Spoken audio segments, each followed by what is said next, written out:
speaking of toxic swamps, we have a question from Quilldagger. He's not the toxic swamp. It's a question about Sam Harris.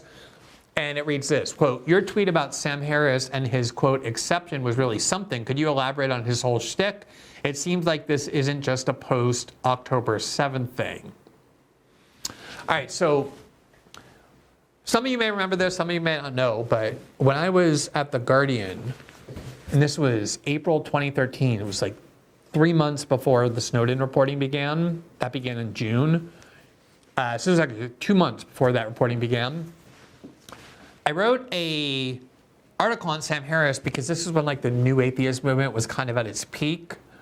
I didn't pay a lot of attention to it. Atheism is not anything that's ever bothered me. I used to identify as an atheist when I was young. I only don't now because I believe in not some organized religious concept of a God, like a Christian God or a Muslim God or a Jewish God or whatever, but just in forces larger than ourselves that play a role in how the universe unfolds. But it became a very popular, especially online, but even offline, very, very popular movement, had a huge following. They called themselves the Four Horsemen, the four leaders of this movement, which were Richard Dawkins, Christopher Hitchens, Sam Harris, and I forgot the person's other name, David something. Daniel Dennett, exactly. And they had a gigantic following. And in Sam Harris's case, it wasn't just an expression of religious conviction or atheistic advocacy.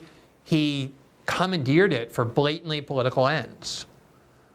Sam Harris is Jewish, and he, you'd think as an atheist, would have contempt for all religions equally. And he very conspicuously had contempt for one religion in particular. I'll never guess which one, Islam. He also had harsh criticism for Christianity, like Christopher Hitchens did and Richard Dawkins did. And he had very, very, very, very conspicuously little criticisms of Israel, of Judaism rather.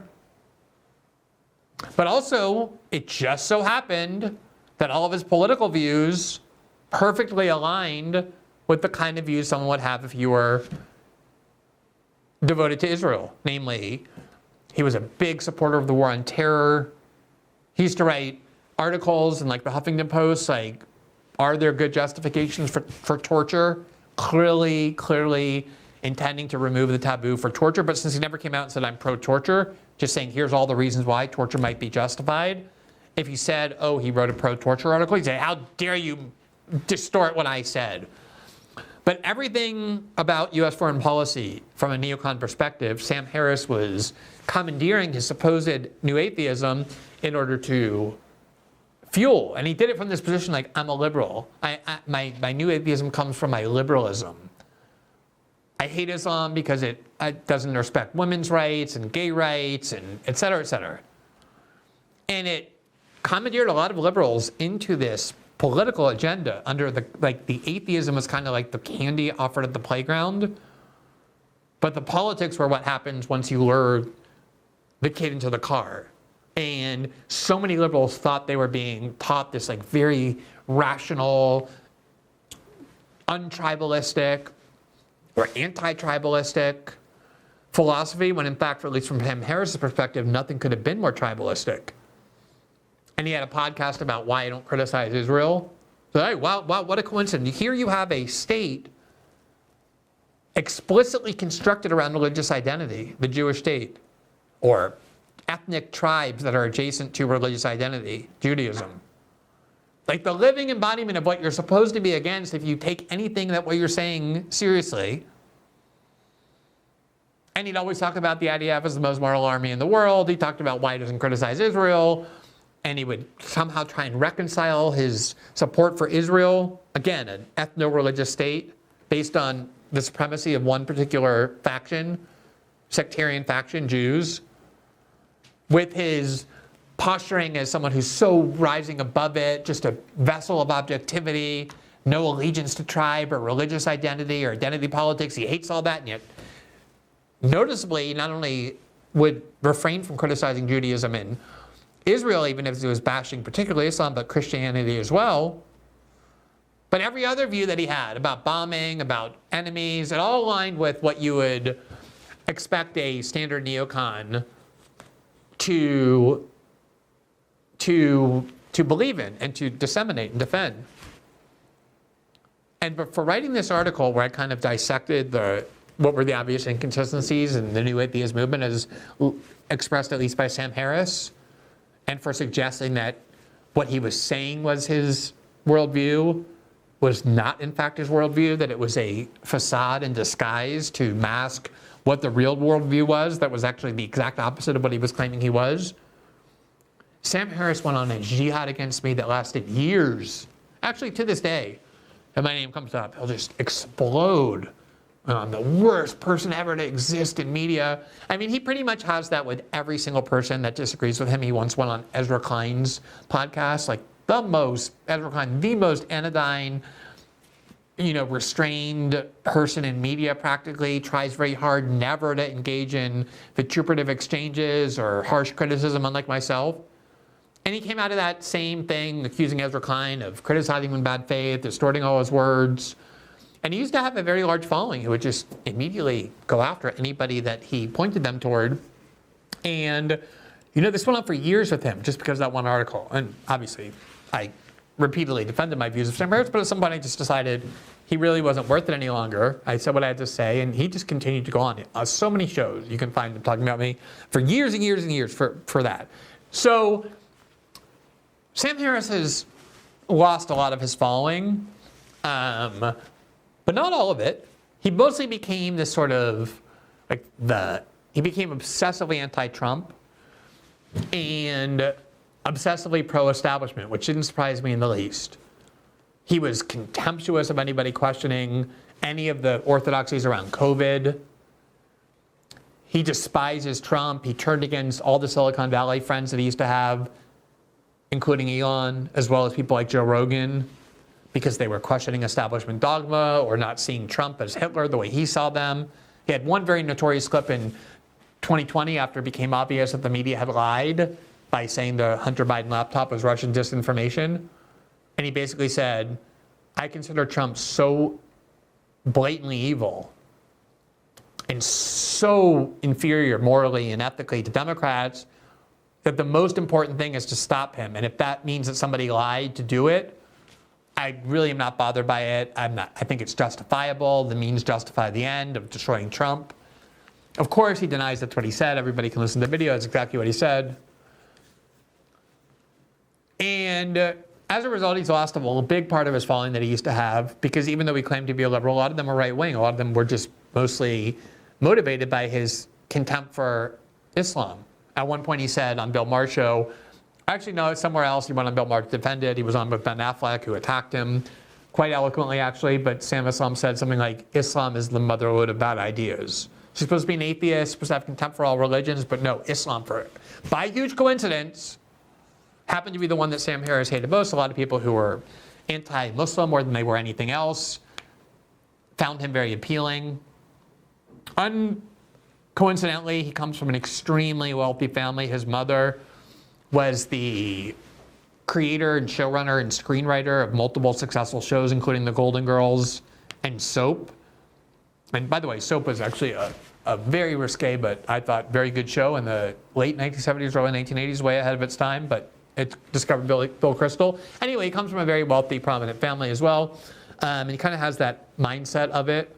And the last thing I'll say before showing you this video, which kind of is him finally confessing who he really is in a way that was just so satisfied to watch him do, is that somehow he's also in the intervals where he's not screaming at everybody and expressing grievances toward everybody and accusing everybody of being a bad faith attacker of him and spewing contempt for everybody and being filled with resentment and grievance, he somehow also presents himself as a meditation guru. And he does these videos where he teaches people how to breathe and relax and expel tension and stay in the present. And I'm a big believer in meditation and yoga. I believe it, but I've never honestly heard anything less relaxing in my life than Sam Harris's voice. Even when he's telling you, sit back, close your eyes, sit on the floor, release all tension, breathe in and out, focus on your breathing.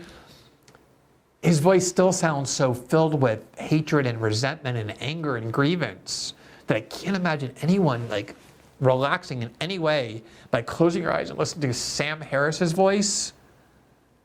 I mean, I don't know. I'd rather listen to Laura Loomer talk about Israel and Palestine to relax than listen to Sam Harris telling me how to breathe. But anyway, there are a lot of people who listen to his meditation videos as well. So here's a YouTube show called Jewish Uncensored, which appears on YouTube. It's hosted by an Orthodox Jew who's extreme supporter of Israel as well. And he basically says, hey guys, I want to show you Sam Harris talking about Israel and Zionism because it's remarkable to hear him saying what he says here. Listen to this. Sam Harris is saying that he is now a Zionist, that after October 7th, he recognizes the importance of a Jewish state. Check it out. A little bit of a personal question, but I mean, you are an atheist and Jewish. Can you tell us how that balance changed or shifted for you after October 7th, if it did shift? Well, I think it would have been true to say before October 7th that I'm still an atheist, I'm still a secularist, I still think that we're paying an intolerable price for the religious balkanization of our world. So I'm not a fan of sectarianism in any form. And I think before October 7th, you could have said that I was not a Zionist, right? Or I was certainly would. Utter bullshit. You could not say that before October 7th he was not a Zionist. He never once expressed opposition to Zionism. And in fact, he realizes that that claim was totally baseless. And he goes on to describe what he actually said and thought about Israel and Zionism prior to October 7th. Remember, he just said, I think one of the biggest plagues of the world is sectarianism. Israel is nothing but, whether you love it or not, a sectarian state. It's called the Jewish state. That's what Zionism is. It guarantees the supremacy of Jews within the state.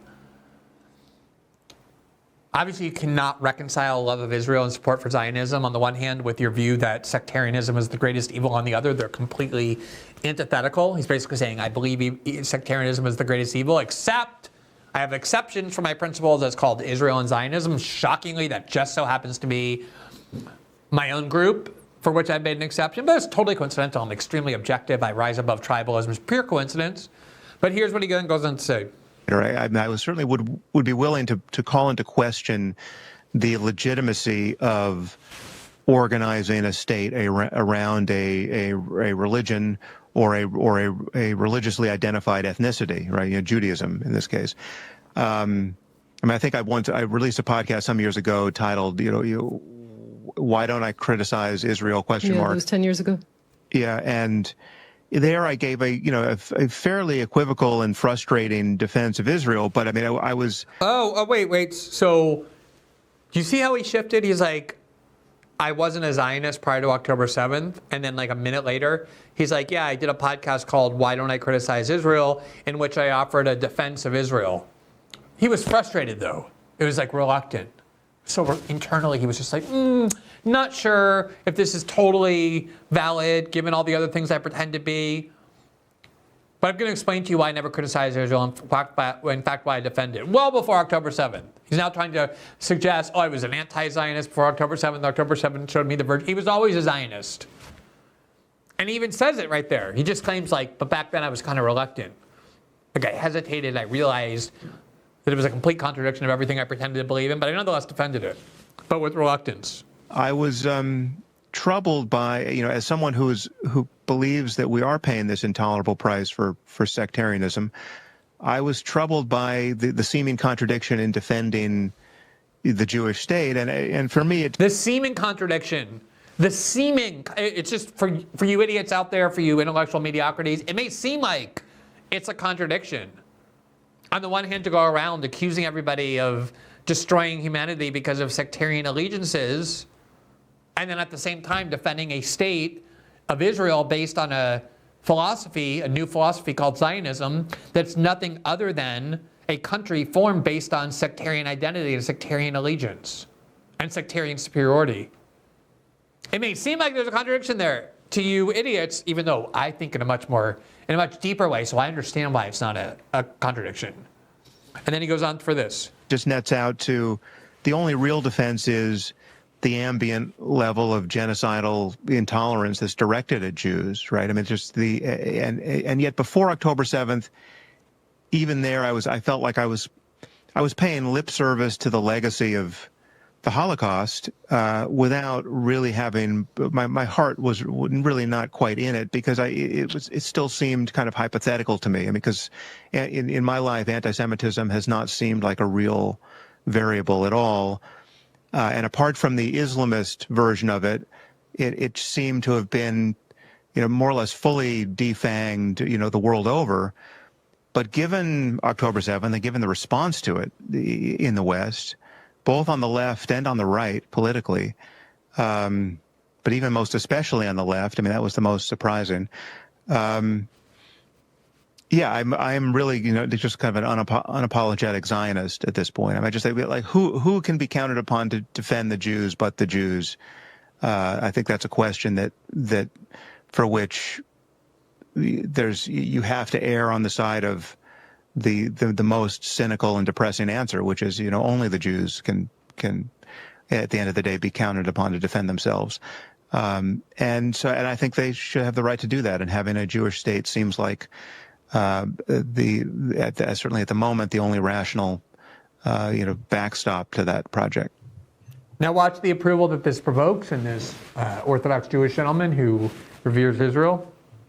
Notice that, a guy like, Sam Harris isn't exactly a proud Jew. He's not exactly the type of person where you're like, yeah, that guy represents Judaism. I wouldn't say that. I think you might be able to say that about Sam Harris, but I get the point. Here's more yarmulke.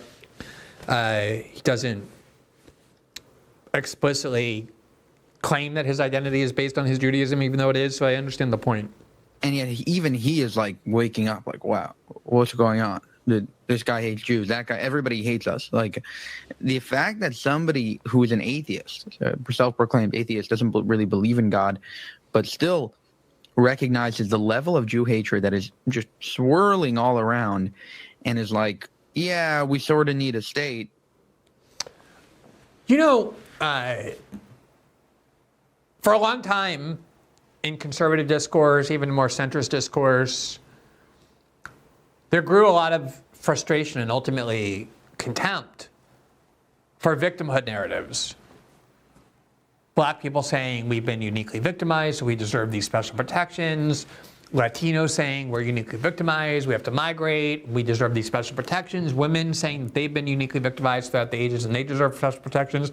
Gay people, trans people, Muslims, all of whom have a version of history based in some truth that they faced extreme amounts of discrimination and oppression and other forms of bigotry, and therefore merit special protection. And we seem to have arrived at this consensus, especially after the excesses of Me Too and the Black Lives Matter movement, that, we've gone way too far in that direction. A lot of these historic bigotries and repression aren't nearly as strong as they've been. We've made a lot of progress from them. There's still lingering effects of them, but we've made a lot of progress, and maybe the best way to move forward isn't to keep reinforcing them by dividing everybody up into groups and treating them differently based on their race or gender, sexual identity, but instead, or religion, or instead, just say, what, we're all actually the same, and we're going to work to make sure the treatment of everybody is the same, but not endlessly treat people differently by emphasizing their divisions based on these demographic characteristics. That was certainly a unifying view of the right, without doubt. And yet, there's so many people who claim that. Sam Harris is one of them. Who are like, what? There's one group, and only one group, that has a meritorious claim to that self-victimhood defense. And that just so happens to be Jews, which a lot of people creating that exception happen to be, coincidentally. Like, hey, what? I can't stand victimhood narratives for any other group. It's totally whiny and snowflake behavior, all fabricated. Time to buckle up and stop being so frightened and demanding safety and with your little blankets and your therapy dogs. But my group, that's the real one that's discriminated against. So that's what you heard the host of the show say. It's like, yeah, Sam Harris is finally realizing, like, everybody hates us. That guy hates us. That guy hates us. Anti-Semitism is everywhere. And we alone are entitled to form sectarian allegiances based on our sectarian religious identity, but nobody else is, but we are. And Sam Harris is Jewish. He was raised Jewish, and he wants you to believe it's a coincidence that he's finally at the point in middle age where he's willing to admit every principle that I've said that I have, every principle on which I built my career, every principle that supposedly defined my brand, that made me rich, that created a huge following for me, I want you to know I subordinate all these principles. I have a huge exception to all of them called Israel and Zionism. Now, you know what? I'll tell you one of the things I hate most about Sam Harris, the reason why I believe he deserves a particular level of disgust. I can have a certain baseline respect for people who have whatever views they have, even if I find them repellent, who are honest about those views, who don't hide them, who don't pretend that they have an agenda that's different from their actual agenda, whose expressed values and beliefs are actually their values and beliefs, and they're willing to stand up and defend it. Sam Harris is one of the most blatant, brazen frauds ever to present himself as a public intellectual. I mean, as I said, 12 years ago, I wrote that article based on exposing this entire sham. That what Sam Harris was claiming his driving force was had nothing to do with his actual agenda or his set of belief. And it was the fact that he would deny that, and not just deny it, but like accuse anybody who saw it of being a liar, a bad faith fabulist, someone deliberately distorting his such clear words. Because what he feared the most was having people understand what his real agenda was. He's just a standard Jewish neocon who loves Israel and forms his worldview based on that. Which is fine. You know, there are a lot of people in every group who do that. There are people who are black who form their worldview based on their membership as a black person, who see the world through the historical victimhood of black people, or women who do that, or gay people who do that, or Muslim people. That's fine. That's in every group. But it was his constant, endless insistence that there's no tribalism to him. There's no sectarianism to him. He hates those things. He rises above it. He's just an objective atheist. That lured so many people into his little web. And then once they got there, they were fed something completely different than what had been promised. And here he is finally admitting it.